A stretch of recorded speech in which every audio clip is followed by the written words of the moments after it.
Penny Lane is in my ears and in my eyes.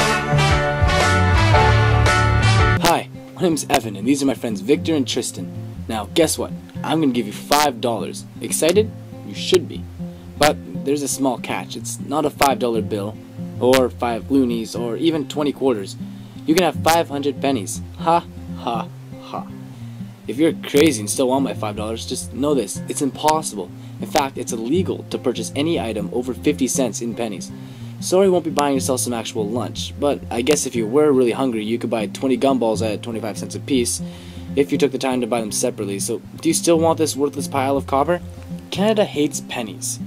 But luckily, our country has finally seen the light. Our government has stated that in the next budget that they will no longer be producing pennies. Hooray! No, you say. I love pennies. They're so cool and they're made of copper and they got a leaf on there. No! Pennies are bad. No, not bad, they're evil. And I'm going to show you why, but first a little introduction. This is a penny. Penny, penny, penny, penny, penny, penny, penny. Now, if you do not know what a penny is, then either you're kind of stupid or you've just moved here from another country. The first penny was minted in 1858, along with the nickel, dime, and 20-cent piece. For all of you laughing at me, saying that I made a mistake, no, I'm smart. It was actually a 20-cent piece, but for some reason they thought it would be cooler to be 25 for some reason. But this is a documentary not about quarters, but pennies. Before 1858, Canada used British currency, but Canada soon realized that they were too cool for the British, and as we've all learned in social class, went through Confederation. Go Canada! Unfortunately, now that you've been formally introduced, the penny must leave. We, Canada, are banishing him. But it's not because he's a mean coin or because he killed somebody or anything. It's simply because he's too expensive to make. Now, two things have happened over the past years to make this so. The price of copper rose, and, unfortunately due to inflation, the buying power of the penny dropped. Now, in 2006, the metal of the penny was finally worth more than the 1-cent coin itself. When people realized this, they started melting down the coin into its raw metals and selling them for profit. Now, in a normal world where all of life would make sense, the government would stop producing pennies and be happy people were getting rid of all these extra pennies lying around all over the place. Now, of course, politicians are not usually the brightest crayons in the box, and they decided to pass a law making the destruction of melting pennies illegal. Good job, guys. Now, remember that penny I was talking about earlier? The one made in 1858? Well, it didn't look anything like what's on the sidewalks of the city all across the country. They were bigger. Way bigger. Ye Old Penny was a bit bigger than the quarter, being 26 millimeters in diameter and weighed 2 grams. Now, in 1920, the same thing happened where copper was more expensive than the penny itself. The government decided that they would make the coin smaller to the size it is now, about 19 millimeters, and the new and improved penny was 20% smaller, and now all of our country's penny problems were fixed. Right? Well, no. In 1980, the penny was getting too expensive to make. Again.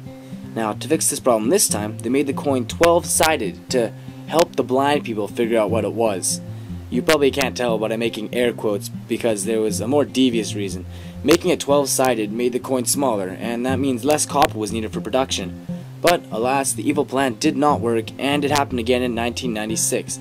Now, in this magical year, besides the birth of one of the awesomest people ever, me, the government actually thought of a good idea.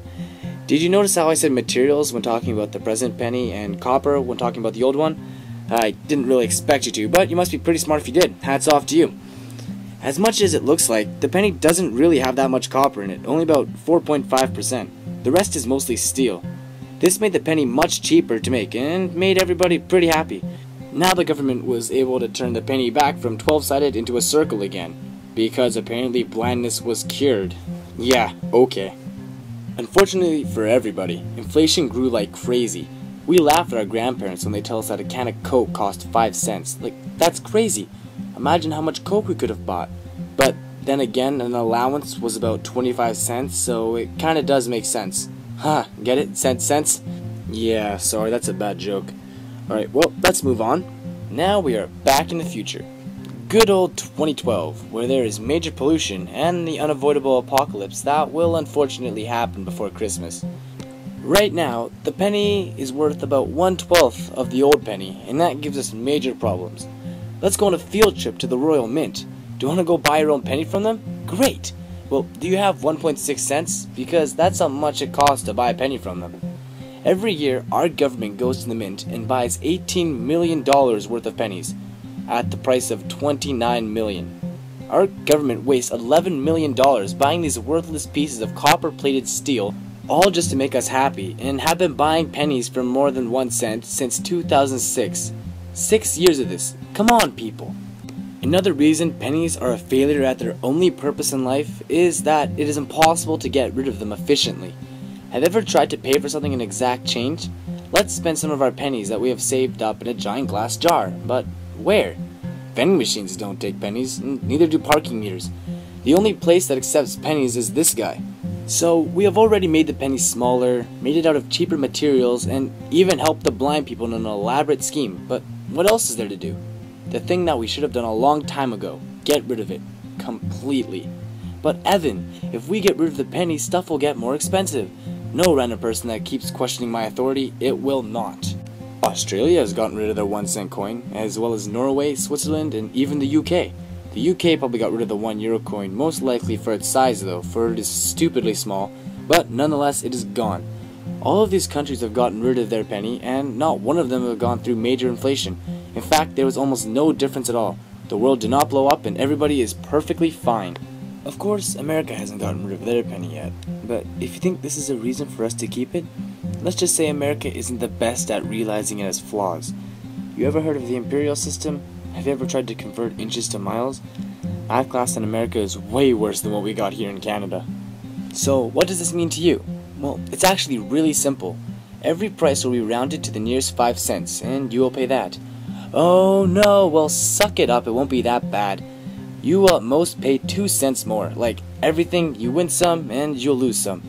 You won't actually lose that much though. In fact, mathematicians have crunched the numbers and determined that you will actually save 1 cent for every 40 transactions.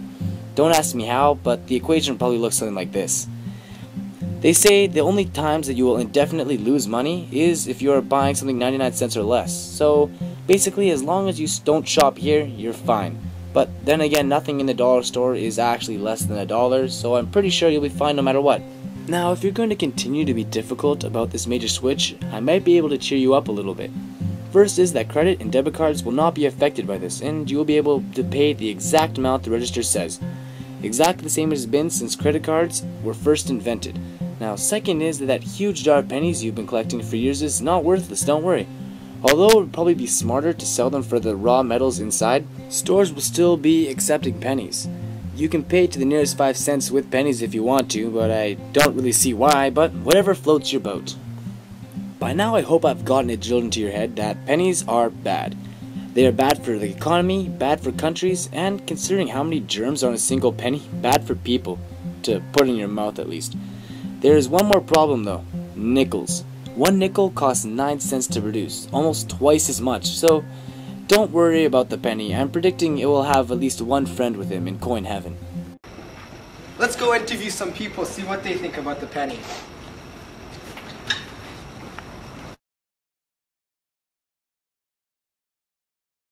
Okay, so what are your views on the penny in general?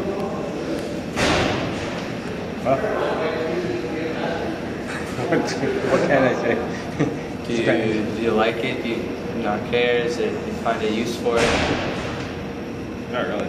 No? Well, I think that it takes more to produce it Than it is worth, I right? think it's 20% now. Useless, good that they're getting rid of it. It's good, I don't like it at all, actually. It's really excessive. Having to roll up the pennies and send them back to the bank. Penny very important for us. Your $1 will never be complete without your penny. My take on the penny is that it should be eliminated. It actually costs more to make pennies than what they are worth, and eventually, like stores and businesses, like it will all balance out if we always estimated up or down. So I wouldn't see a problem with getting rid of them. And so when they give you your penny for change, do you just put it in the... If there is something there, or I say, Do you have, like, say if we don't have any, if you need a penny? I always leave it if I can, if not, I take it. I never throw away pennies. Okay. I always keep them. And if you have them, do you, like, if you get them in with your change, do you put them in the little box No, I in don't. front? You keep your pennies all the time? It's always with me, and I will always use them when I buy. They kind of add up on penny pennies. Yeah, it kind of doesn't do something. Sometimes. I don't throw them away because they're still money, but they are a nuisance and they can add up and you can just have way too many. So I normally just keep the pennies until I have a whack of them and then I take them out. I keep them, yeah, but it's always a hassle to bring them back to the bank. And if you drop your, like, if you're walking down the street and you drop a penny, do you pick it back up or you just say, it's a penny, I don't need it? I probably walk away from it. Just leave it where it was? Yeah. if I happen to drop them, I don't usually pick them back up, but if I do find a penny on the street, I pick it up. Lucky penny mentality, I guess, still sticking around. Oh, no, I just leave it. No, just leave it. Yes. Yes. And you collect your pennies and then you take them back to the bank. Yeah. You do what you don't? No, I don't. No. All right, cool. And so do you like it that they're getting rid of the penny? I do. I think so. At the end of the day. I heard about that, yeah. What do you think? It's good or bad? I think it's a good thing. Yeah. You don't have to worry about it anymore.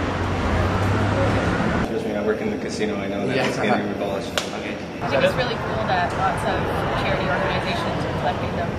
Yeah, before they go out, right? Yeah. Okay. Fall? Yes, I do. Do you know that? Okay. Yes. Okay. Yeah, I am aware of that. Cool, And thank I you. look forward to it. Penny Lane is in my ears and in my